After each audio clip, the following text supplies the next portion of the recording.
Hello students, हम लोग exercise 1.3 पे हैं और क्वेश्चन नंबर है 4। कह रहा prove that following numbers are not rational. चलिए 4 का 1 देखते हैं। 6 का पावर 1/3 रेशनल नंबर नहीं है, ये हमें दिखाना है। तो आप इसे ऐसे भी तो लिख सकते हैं, क्यूब रूट ऑफ 6 है ना, पावर में 1/3 है तो इसे क्यूब रूट ऑफ 6 भी लिख सकते हैं। चलिए तो हम लोग इसका यहाँ पर प्रूफ देखते हैं। हम लोग सपोज करते हैं कि ये एक रेशनल नंबर है। Let cube root of 6 is a rational number। Rational number, ये रेशनल नंबर तो है नहीं, लेकिन हम मान लेते हैं कि यह रेशनल नंबर है अगर यह पॉसिबल है, इफ इट पॉसिबल। ठीक है, पॉसिबल तो है नहीं, लेकिन अगर ये पॉसिबल है तो ये रेशनल नंबर है, हमने इसे सपोज कर लिया। तो हम लिख सकते हैं कि by definition of rational number. Rational number के डेफिनेशन से हम लोग क्या जानते हैं कि जो आपका रेशनल नंबर होता है वह a/b के फॉर्म में हो सकता है, where a/b belongs to integer and b not equal to 0। ठीक है, रेशनल नंबर के डिफिनेशन से आप देख सकते हैं a/b ये रेशनल नंबर है जो कि इस रेशनल के नंबर के इक्वल है। और हम लोग यहाँ पे लिख देते हैं कि यहाँ a और b जो आप देख रहे हैं इंटीजर, इन दोनों का HCF 1 के अलावा और कोई नहीं, यानी कि इनमें कॉमन फैक्टर सिर्फ 1 है, 1 के अलावा और कुछ नहीं है। इसका मतलब ये रेशनल नंबर का सिंपलेस्ट फॉर्म है, या आप कह सकते हैं कि उसका स्टैंडर्ड फॉर्म है। तो यहाँ पे लिख सकते हैं कि a and b have no any common factor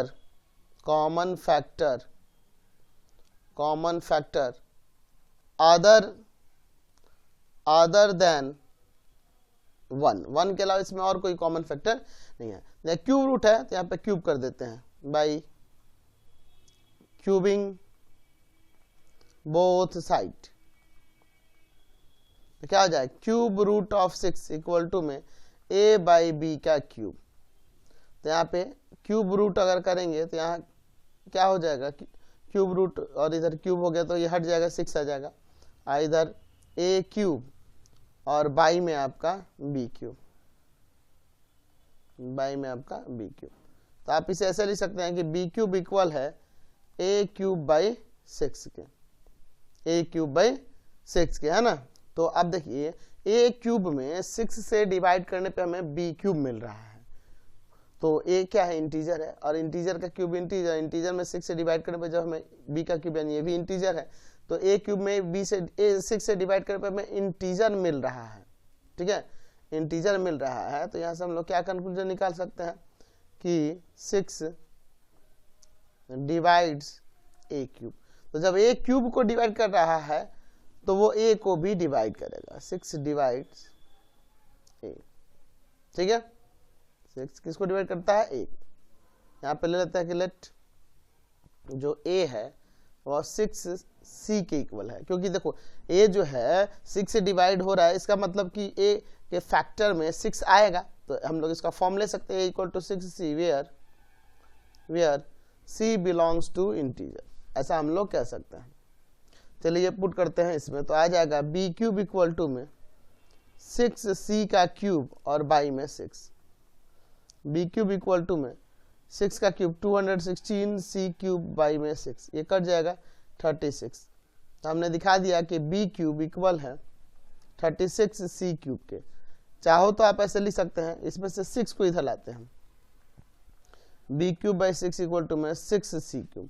तो हम देख रहे हैं कि b क्यूब में जब हम लोग 6 से डिवाइड करते हैं तो 6c क्यूब, ये एक इंटीजर आ रहा है, इसका मतलब तो उससे डिविजिबल है। इसका मतलब ये ना हुआ है कि 6 डिवाइड्स आपका किसको, b क्यूब। तो b क्यूब को डिवाइड करेगा तो b को भी डिवाइड करेगा, 6 डिवाइड्स b।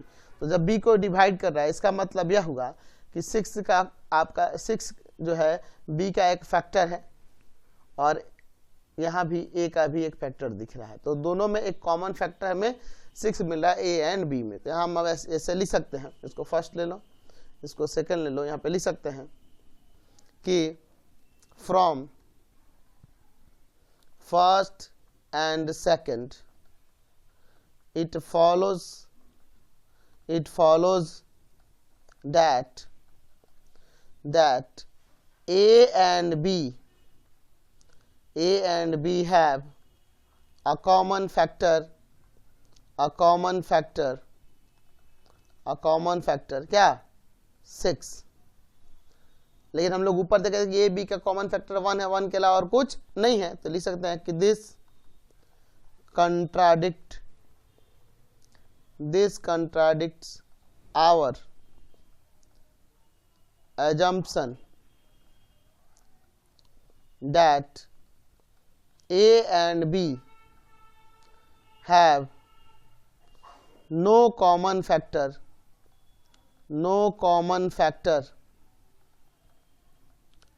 other than 1।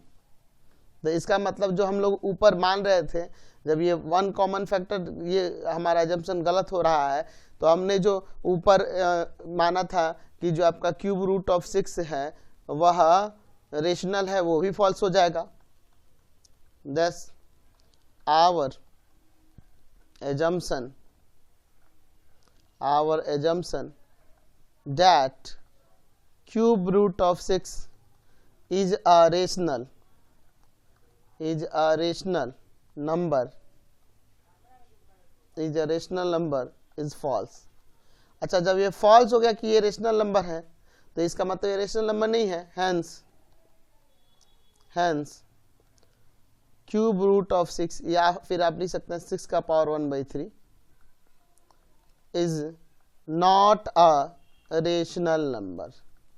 मैं दिखाना था कि रेशनल नंबर वह नहीं है, तो रेशनल नंबर नहीं है, हमने यहाँ पे दिखा दिया। नेक्स्ट क्वेश्चन देखते हैं, यहाँ प्रूव करना है कि यह जो है आपका रेशनल नंबर नहीं है।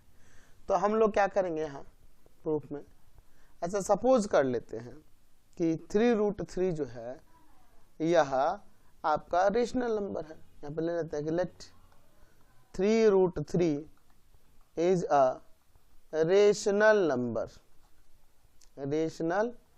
Number if it possible. अगर ये पॉसिबल है तब ये क्या है हमारे पास, ये एक रेशनल नंबर है। तो लिख सकते हैं कि by definition of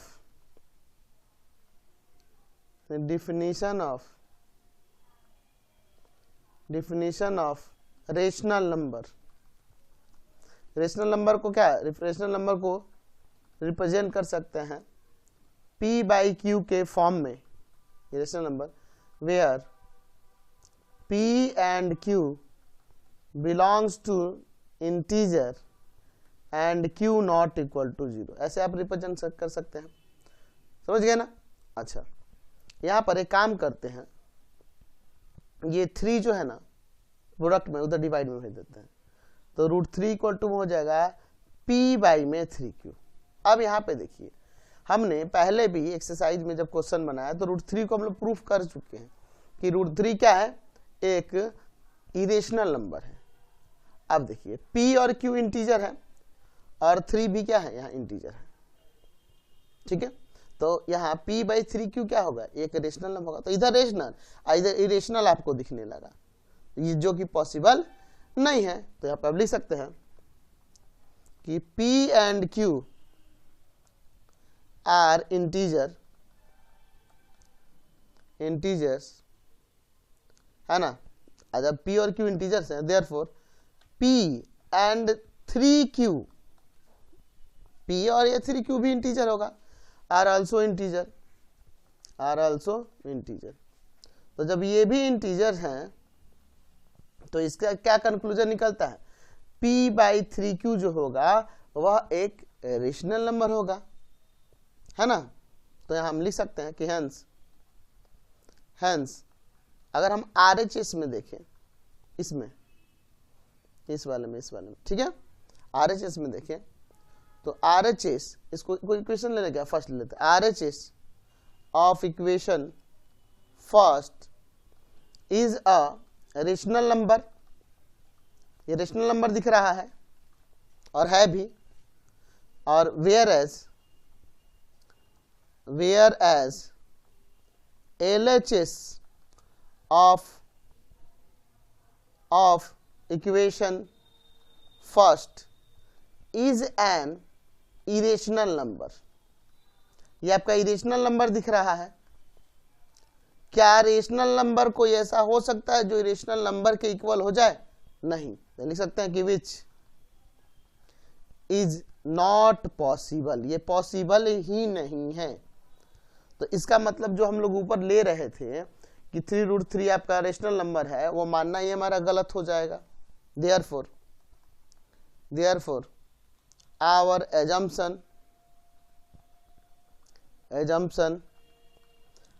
assumption that 3√3 is rational is wrong। जो हमने इसे रेशनल मान लिया वो हमारा मानना क्या हो गया? रॉन्ग हो गया। इसका मतलब वो रेशनल नहीं है। Hence 3√3 is not a rational number. 3√3 क्या है? रेशनल नंबर नहीं है। ठीक है, चलिए नेक्स्ट क्वेश्चन देखते हैं। Prove that the following number are not rational.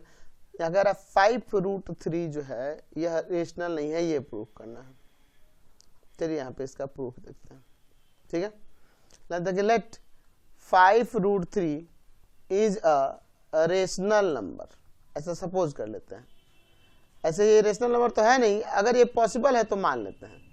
If it possible, अगर ये पॉसिबल है तो हमने सपोज क्या कर लिया कि ये 5√3 रेशनल नंबर है। तो नहीं सकता कि भाई डिफिनीशन ऑफ रेशनल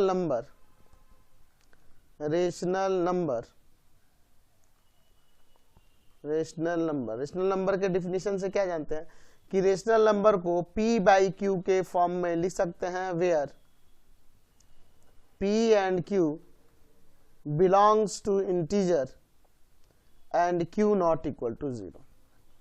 अच्छा, इस 5 को इधर ले जाइए तो √3 इक्वल टू में हम लिख सकते हैं p में 5q,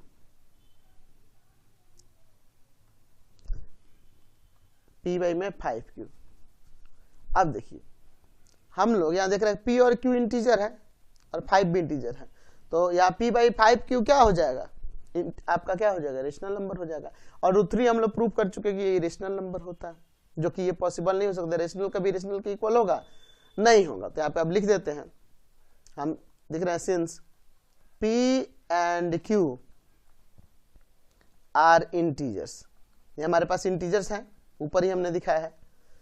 तो इसका मतलब कि p एंड ये 5q जो है ये भी इंटीजर होगा, है ना? दो इंटीजर का प्रोडक्ट इंटीजर ही ना होता है जी। चलिए, तो यहाँ ये इंटीजर, ये नीचे वाला भी इंटीजर, यानी कि p/5q क्या हो जाएगा? Rational number. तो यहाँ पे लिख सकते हैं कि RHS of equation first is a rational number,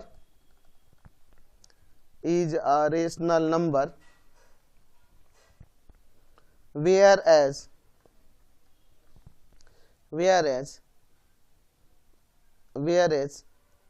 LHS of equation first is an irrational। ये आपका इरेशनल है और ये रेशनल है, जो कि पॉसिबल है ही नहीं। विच इसी में जोड़ देते हैं, which is not possible,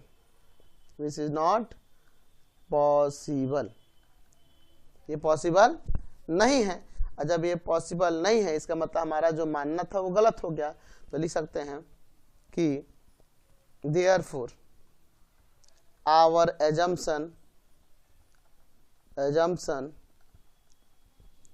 that 5√3 is rational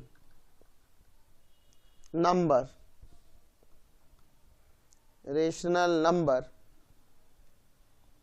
is wrong। तो ये हमारा मानना गलत हो जाएगा, रॉन्ग हो गया। तो इसका मतलब यहाँ पे लिख सकते हैं कि hence 5√3 is not a rational number, ये रेशनल नंबर नहीं है, हमने यहाँ पर ये दिखा दिया। समझ गए?